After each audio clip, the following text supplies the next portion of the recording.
What's good, you guys? It's your boy Wanda Dawn, and I'm back with another video. Now, today, I just wanted to talk about the lessons that I feel like I've been learning in my early 20s that are really helping me to become a better person and making me just realize this life that I'm living and like really truly recognize everything that I've been going through and everything that I have gone through and just coming to terms with just everything that is my life and just helping me just better myself, helping me transcend into the man that I want to become and be the person that I want to be and live the lifestyle that I want to live.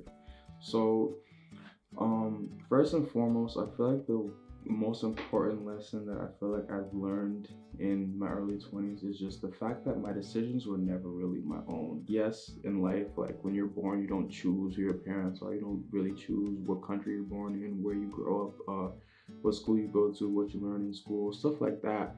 But regardless, nonetheless, when you get older, you start to realize that you think that you have more control over your life, but you really realize that it's kind of an illusion. Like all of the decisions, not all of them, but the vast majority of the decisions that you make is dependent on a lot of people's actions, thoughts, and opinions about yourself. I'm only going to speak on my life. I'm not going to speak on anyone else's life. I obviously don't know what you've been through in your life, but for me, for instance, I could say that like college or like building the foundation for what you want to do for the rest of your life was not really something that yes, I put thoughts and decisions into it, like what kind of life do I want to live, but it was never really a life for me. It was always a life for other people. I grew up with immigrant parents, so one of the things that immigrant parents are like very like you feel me about is just school and education and getting an education. Go to school, get good grades, go to a good college, get a good job out of college, stuff like that. You know what I mean? Like everyone knows that, but for immigrant parents, it's like it's the do all, be all, end all. Like if it's not that, then it's not. It's almost nothing else. You feel me?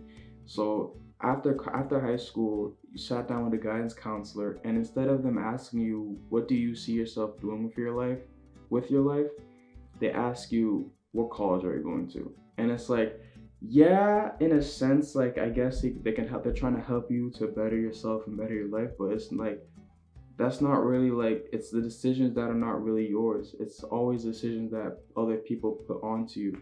Even with our when we choose our majors, the vast majority of us choose our majors because it's what we see making the most money or stuff like that. And it's not really something that we ever sit down and really process. Like, why am I actually choosing this major over something that I perceive myself being more passionate about? And that's because our decisions are not our own. Our decisions are a byproduct of other people's thoughts that they have towards us and other people's opinions.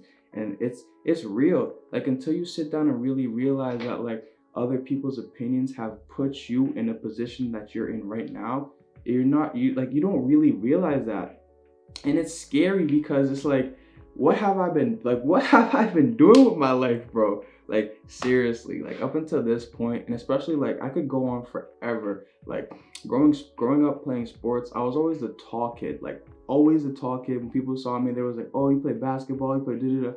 And don't get me to like playing sports and stuff was fun, but growing up now that I realize that like I really only played sports and stuff like that because that was just kind of what the thoughts that people had of me. They thought of me as an athlete. They thought of me as someone who's supposed to play basketball because I'm tall, and that's just what I did. I just went and did like I just did it because that's just the people's opinions that they had of me. I'm sorry, I'm talking a little too fast right now, but that was what that was the opinions that people had of me, and it forced me to do things that like I not necessarily, like I said, like I have fun playing sports and all that, but now more than ever, I realize that like I only did it because people said that about me. You know what I mean? Like I probably would not have ever picked up a basketball or a football or whatever had I actually took the time to discover myself and discover my passions and discover what I actually like to do instead of actually listening to what other people have and other people tell me.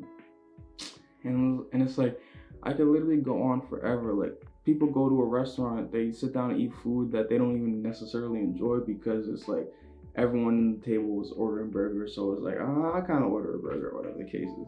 Or everyone else that's in your circle is doing this, and it's like you start doing that because of everyone else in your circle. And it's like, don't get me twisted, there's a lot of things like if everyone in your circle is reading a book and you pick up that book, and it, like that could be beneficial to you, but again, there's still certain things that you do that are just because other people are telling you to do it. There's a lot of things that we do that's not even for ourselves. Like it's for other people. Like we may think that we're doing this for ourselves, but we're not. Like I go to the gym every day and I love working out. Don't get me, I love working out. Working out it gives me mental health, makes me feel good, all that. But I didn't start working out because I love to work out. I started working out because I wanted to get attention from other girls. I wanted other girls to look at me. I wanted girls to look at me and be like, oh, he's good, you feel me? Like that's the reason why I started working out. Now I've gotten to a point where I kind of just enjoy and just thoroughly enjoy getting up, going to the gym, getting serotonin, endorphins, all that other extra good stuff when I get a good lift in. But it was never really I didn't start it just to like be for me, bro. I started it for the opinions of other people and the thoughts of other people. And that's where I feel like a lot of people do a lot of their extra things. And it's like once you realize that, and I pray to like thank God I realized this like now, because had I waited until I don't know, maybe I was 30 to come to this conclusion, I would have been eating like it would have ate me alive, knowing that the life that I'm living is not a life that was true to myself. It was a life that was true to other people's. You feel me? True to other people's opinions of me. And it's just not it. That's not the vibe. Like you have to be aware of it. Like you can trust me, like people's thoughts and opinions, I'm trying to word this in a way that like it makes sense. Like people are always going to have thoughts and opinions. That's not something that's going to ever change. Like people are always going to think of you or look at you in a certain way. Like that's just how it is. Like we all have biases. Like we all look at someone and just instantly have all these million preconceived notions or whatever the case is. Or even people that we know, we look at them and we still have like all these thoughts and ideas of who they are, what they should be doing, all this other extra stuff. But it's okay to be able to, you just have to filter out all those opinions and beliefs that people have of you. And when you filter that, you begin to realize that some of the things that you're doing aren't really for yourself. And you'll start to realize that like you want to live a life that's true to yourself. And you'll start to realize that there's a lot of things that you yourself want to do, and there's things that you yourself want to complete and like try, but you're not doing it because of other people's opinions and thoughts. And there's things that you're doing that you don't want to do and that you don't see yourself doing, but because other people have those opinions and thoughts of you, you're forcing yourself to do that. And it's like it's tough.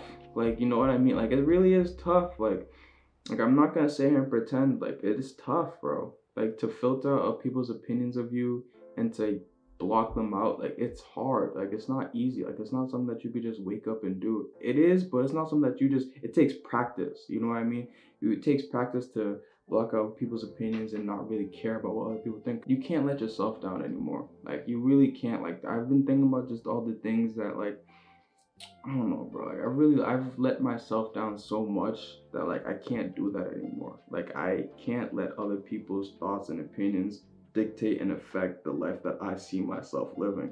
And like I said, people are always going to have opinions, and no matter what you do, no matter what you do, bro, good, bad, does not matter. People are always going to talk and look at you in a certain way. So like I said, yeah, bro, just start to just filter out those opinions and start to really be conscious and aware of the decisions and choices and actions that you're making in your day-to-day life. Really ask yourself, is this what I'm doing? Is this for me or is this for other people? And I feel like once you start asking yourself that question enough and you start to do some of the things, like you'll start to realize that some of the things that you're doing is pointless almost in a sense. And I feel like once you do that, I feel like that's when you're able to grow and you're able to start walking down the path that you see yourself living and not walking down the path that other people have forced you to walk on. The second thing that I learned in my early 20s that I feel like everyone should learn is how to love themselves. Growing up in school, there was no course on love, period.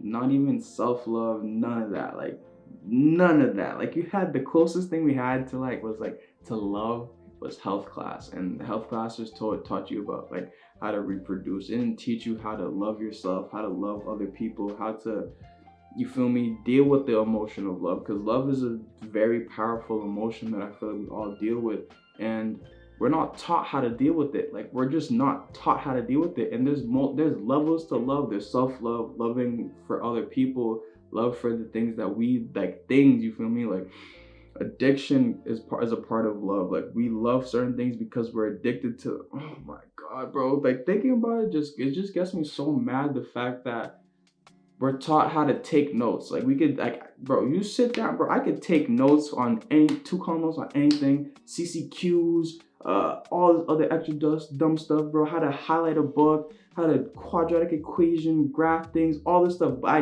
don't know how to love myself. I don't know how to do that. And it took me years, and I'm still learning how to do it. Like, I'm still learning how to love my insecurities, accept my flaws, learning to just love the person that I am. Like, bro, it's just like, bro, why was we never taught how to do that? You know what I mean? And I'm glad that I'm learning this now in my early 20s, because if I didn't, and like I said, like when I get to a point where I'm 30 years old and I'm just still learning how to love myself, fucked, bro. That's fucked. Like, you're gonna be in a horrible position.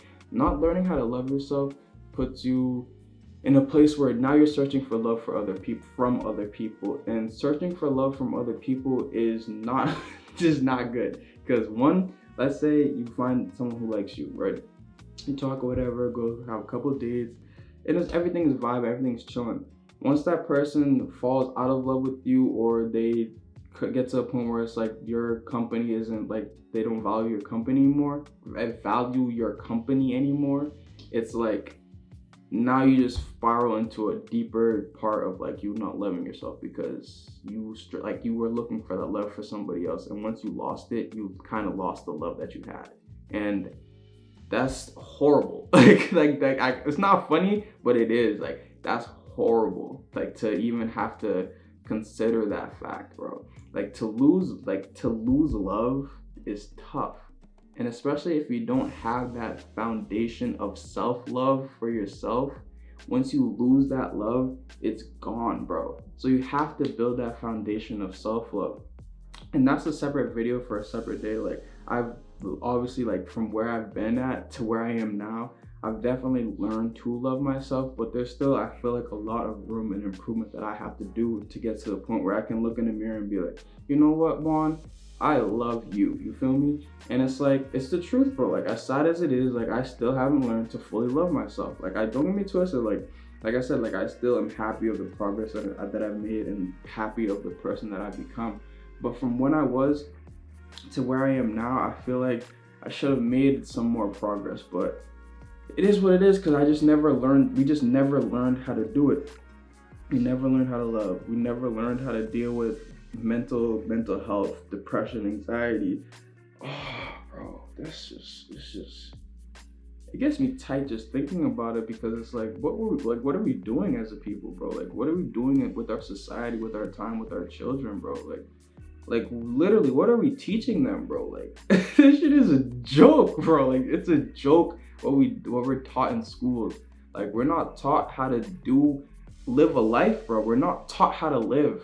Like, we're not, period. Like, we're like, think about it. Like, we're not taught how to live in school. We're taught how to be just sheep, like straight sheep, just following down this line, this path of just normal and average. There's nothing wrong with like you walking down that path if that's what you want to do, but it's like, I want you to realize that you're walking down a path that was already carved out for you. You're not creating your own path. But back to what I was saying about self-love and learning how to love myself. I feel like with self-love, that's like the foundation of confidence. And like, once you start to feel more confident within yourself, that's when life around you, like just the opportunities that you have and like all these other things that you start doing, it comes from that self-love and that confidence and that thing that you built up to be able to work up and be like, you know what, I could do this, I could do that. I don't have to, like, self-love is like, if there's limiting beliefs that you have, self-love is like the polar opposite of it. You know what I mean? Like, we all have limiting beliefs of ourselves, like we're not good enough to do this, no one would like us. Like, just think about all the opportunities that you've missed just in your life because of you just not feeling secure or confident within yourself. And you know how easy it would have been to fix that had you had loved yourself? Like, that's the part that really just starts to irk my skin, bro. Because I think, like, I can start to look back and like replay a lot of the things that I've been through in my life, that if I had just a little more self-love for myself, my life would be in a completely different like atmosphere than what it is right now. But like I said, like, I'm glad that I've been learning these lessons in my early 20s, because like I said, like, had I not learned them now and as an adult I'm learning these lessons, like, no bueno. Like, it just wouldn't have been good. The third thing that I feel like I've been learning in my early 20s that is really helping me to become a better person is the fact that my emotions dictate 95 to 100% of the life that happens to me, if that makes sense. And I'll explain it. So let's say hypothetically I wake up this morning and I just had a bad morning. For whatever reason, I don't know, I stubbed my toe, I ran out of clean clothes, I don't know, I just ran out of gas. Like, it was just not a good morning for me. Every little thing that happens to me throughout that day, whether it's something minute and minuscule that would not have otherwise made me mad, but because I'm already manifested this anger and this mad energy, anytime that something comes into my energy, it's just more mad and angry energy that's being manifested into this world. Literally, like, let's say, yeah, like, I had a bad morning, I'm on my way to work, and someone, I don't know, someone's crossing the street a little extra, an old lady's crossing the street extra slow. I'm just thinking to myself, like, come on, you gotta move, but otherwise, like, on a normal day, I wouldn't have done that, you know what I mean? So you have to be in control of the emotions and the feelings that you have throughout your day-to-day life, because if you're not in control and you let your emotions control you, once you lose control of yourself, you lost, period, point blank, end of story. Like, I don't care what anyone says, once you lose yourself, you lost. And two, once you let your emotions control you, whatever emotions you feel in that moment in time, whether that's sad, depression, angry, mad, happy, whatever it is, that's the energy that you're going to feel. Your emotions really do dictate how you feel, and you can control your emotions. Like, even if you're sad, like, you feel me, bro? Smile, bro, have a good one. Like, you feel me? Your energy is up, your energy is like, you know what I mean? But if you're like, damn, like, I don't know, bro, like, I don't know if I could do this, like, I don't know, like, you feel me? Like, you could literally, like, you could do that. Like, we have that power. Like, you do have the power to control how you feel and how your outlook towards things. And this is very important to learn in your early 20s, because I feel like emotions is the only thing that makes this life kind of worth living. Like, if we didn't have emotions, life would be pointless. Like, if you think about, we're a blip in space and we're a blip in time. Like, our lives are like, they really don't matter in the grand scheme of just, the universe. You know what I mean? Like, the universe is infinite, but we only live for 80 years or whatever, if we're lucky. You know what I mean? So it's like, our lives are so futile, but then it's not futile. Like, it is, like, our lives are pointless, bro. Like it's pointless. Our lives are pointless. But the only thing that makes our life worth living is the emotions that we have with it. The feeling of joy, the feeling of happiness, love, anger, sad. Like, bro, because we feel these emotions, that's why we can understand life and see that life, there's a meaning to life, and we can put meaning towards life. You know what I mean? If we're happy every day, you feel me? We live the meaningful life. You know what I mean? In a sense. But in the grand scheme of just overall existence, bro, our lives don't mean nothing, bro. Nothing. Like, nothing. Like, nothing we do matters in the next whatever so decades, millenniums, centuries, bro, because like, it just doesn't matter, bro. Like, one day you're gonna die, one day a whole new batch of people are going to be on this earth, And whatever you did for your life, it kind of doesn't matter. And like, yes, you could leave a legacy, write a book, teach whatever the case is, and like I said, build a legacy. But just in your day-to-day life, the only thing that makes your life worth living is the emotions that you feel. And the emotions that we feel, we're in control of that. And yeah, you gotta just control your emotions. You can't let your emotions dictate you, because once you lose yourself, you're lost. And that's a fact, bro. Trust. Like, if there's anything out of this video, it's that once you lose yourself, you lost. And yeah, I feel like I've been talking you guys' ear off a lot. So those are the 3 lessons that I feel like I've learned in my early 20s that are helping me to become a better person and helping me to transcend into the man that I want to be and help me live the lifestyle that I want to see myself living. And like I said, make your own decisions, learn to love yourself, and learn to control your emotions. And once you can genuinely like focus on and hit those 3 points, you'll start to just learn and become a better person just naturally. And whatever other else stuff that you have throughout your life becomes so much easier once you're able to master and like practice these 3 things. So yeah, bro, thank you guys for watching this video today. I know it's a long one, but if you made it this far and you have learned a lot of insightful things and I gave you a new perspective on life and just everything as a whole, leave it down in the comments. Let me know. Let's chat it up. Know the vibes. So yeah, thank you guys for watching. Subscribe if you're new. You know what to do. Come on and join the crew. It's your boy Wanda Don. Peace out, you guys. Have a good one. Peace, love, positivity. You know the vibes. Yeah.